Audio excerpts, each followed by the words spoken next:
शपथनामा जो होता त्याचा पंचनामा आणि सगळ्या नाहीला टीका आहेत, होय काहीच नाही.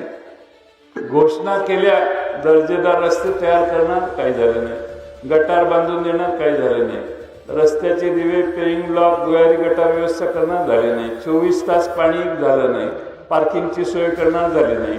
शिक्षणाचा विकासासाठी उरण इस्लामपूर पॅटर्न तयार करणार व शिक्षण मंडळ स्थापन करणार, झालं नाही. पण त्यात शिक्षणापेक्षा गुंडगिरीला जास्त प्राधान्य देणार हे मुद्दा त्यांचा काही त्यांनी जाहीर केला नव्हता, पण ते करून दाखवलं. मुलं शाळेत जायच्या ऐवजी व्यसनाधीन करण्याचं काम काही लोकांच्या नेतृत्वाखाली चाललंय. नागरिकांचा नगरपालिकेतर्फे आरोग्य विमा काढणार, झालं नाही. नवजात मुलीची नावे ठेवणार, झालं नाही. नवजात बालकाला लगेच आधार कार्ड देणार, झालं नाही. अद्ययावत फिश, भाजीपाला आणि मटन मार्केटची उभारणी करणार, झालं नाही. अन्याय विकास आराखड्यात बाधित झालेला नाही, योग्य संरक्षण देणार, झालं नाही. तुम्हीच विचार करा, या सगळ्या गोष्टी पुढच्या 5 वर्षात करण्यासाठी